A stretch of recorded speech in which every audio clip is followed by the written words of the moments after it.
বহুদিনের পুরনো গল্পের মতো মনে পড়ে গেল।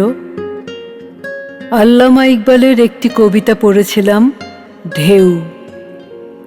কে তর্জমা করেছিল মনে নেই, কবিতাও ঠিকঠাক মনে নেই, তবে আসল বিষয়টি মনে আছে।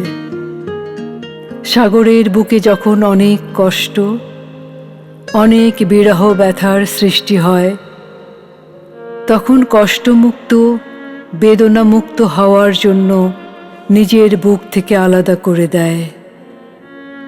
আর সেই নীল ব্যথা ঢেউ হয়ে আছড়ে পড়ে তীরে।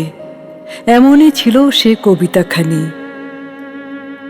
আমারও মনে হয়, বেদনার তীব্রতা যত বেশি, ঢেউয়ের তাণ্ডবও তত বেশি। আপন হৃদয়ের বেদনার ভার মুক্ত করতে সাগরও হয়ে ওঠে অসহিষ্ণু। তাণ্ডব লীলায় ভাসিয়ে নেয় চরাচর, আর ধ্বংস করে দেয় চারিধার। ভালো মন্দ আপন পর ভাবে না। একজন ঋদ্ধ কবির বেলায় দেখা যায় ভিন্ন রূপ।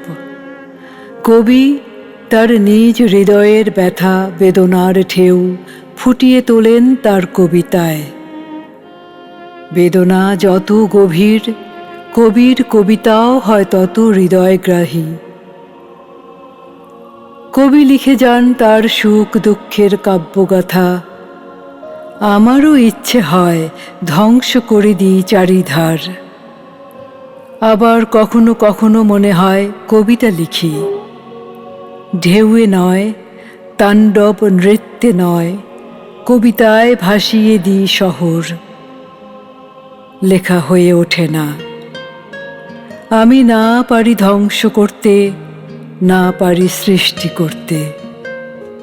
শুধু ভেসে যাই, শুধু ভেসে যাই।